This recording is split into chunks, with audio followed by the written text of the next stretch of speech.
Hello and welcome to this, the first of two YouTube videos on our topic for this week, peace, advocacy and protest. Now those two things are by no means the same, but peace protest is one familiar form of advocacy, and indeed it's a familiar context in which we might expect to meet the word peace in everyday discourse. It trips off the tongue, just as one can have a peace process, so there is peace protest, often taking the form of such things as anti-war demonstrations. And that's certainly one of the contexts in which the word peace would be quite frequently occurrent in the media, for example. So peace protest is something that warrants our attention, I think. But first, let's take a little look at one of the important things that John Paul Lederach says in one of the readings prescribed for this week, and I'll zoom into the slide again. You'll bear with me. There it is, the title page, and the first slide shows this diagram, Lederach's diagram of social structure, as you can see, as a pyramid with three gaps in it.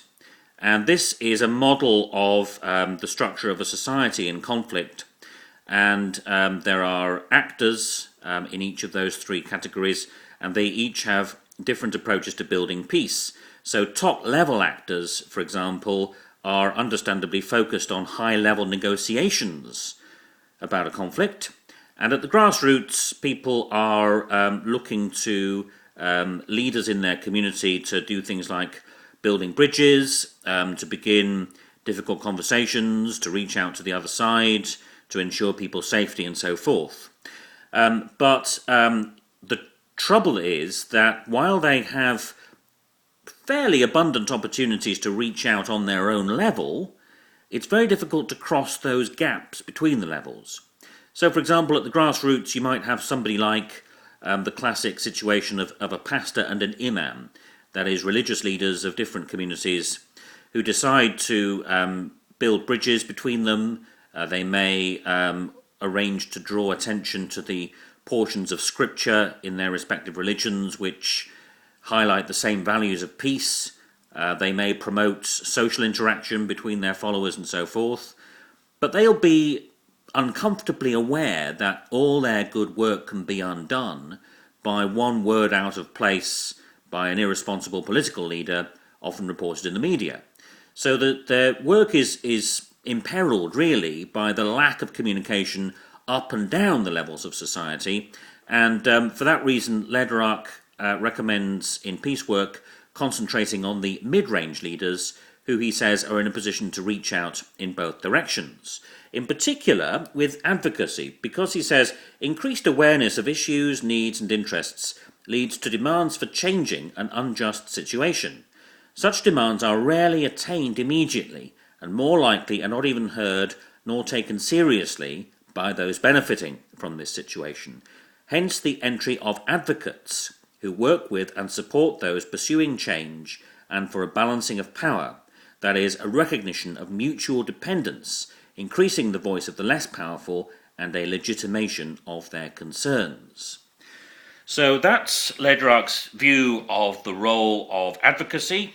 People who do advocacy are often found in that mid-range, as he puts it, and the idea therefore is to take the preoccupations and problems of those at the grassroots and project them further up the levels of society in order to try to bridge those gaps. He calls that a peace-building gap, or in particular an interdependence gap in society. So that's an important principle, I think, to start our consideration of this topic. Let's have a little look now at the specifics of anti-war activism. And the demonstration there depicted in the photograph is from what I think many people would regard as the prototypical display of anti-war activism, which is from the United States in the 1960s, especially against the Vietnam War. The banner there says "No nukes," and one of your readings for this week is about the movement for nuclear disarmament as it spread through the United States and Western Europe in particular. and elsewhere in the world through the later period of the 1980s. But that particular shot there, I think, is likely to be from the 60s. Indeed, official records from the administration of Lyndon B. Johnson, which was in office at the time, have shown that he received repeated representations from Pentagon planners, calls to bomb Vietnam with nuclear weapons to end the Vietnam War, and that he rejected those calls on the specific grounds that, as he put it, it would cause 500,000 angry Americans to climb the White House wall and lynch their president.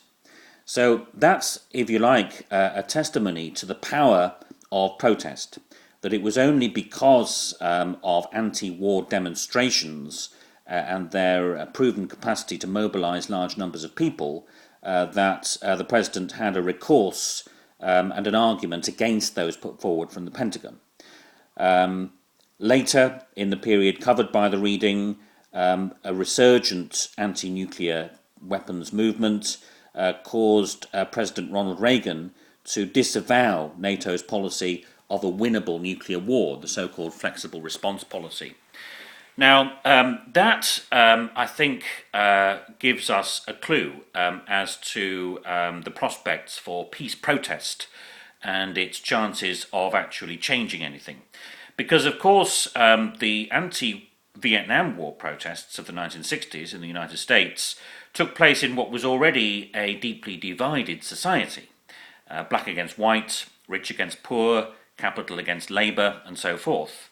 That, I think, is a clue in the sense that it's only when a peace movement can reach out to the social forces grouped around the fault lines of existing major social conflicts that it's capable of exerting that kind of political agency to bring about change. And that, I think, accounts for the appearance of peace rallies of our time. If, for example, you've attended anti-war demonstrations in Sydney, or perhaps the Palm Sunday Peace Rally, then no doubt you will have seen banners and heard speakers from not only peace groups, but also trade unions and churches. And so it's those broader social forces that are already engaged in struggle, engaged in conflict around other fault lines in society that have to be forged into an effective alliance if there's going to be any prospect of exerting political agency to bring about peace. But that said, of course, there is a sniff of something interesting in the air in the sense that the comment attributed to Johnson in these papers gives us a clue that it's peace rallies, peace protests, peace demonstrations, which do provide at least a large-scale visual representation of those social forces and enable them to influence the process by which people will make meaning out of particular events in a conflict, and that therefore legitimizes, if you like, peace protest as a form of activity and a subject of study for us in its own right as a contribution to looking at prospects for peace with justice.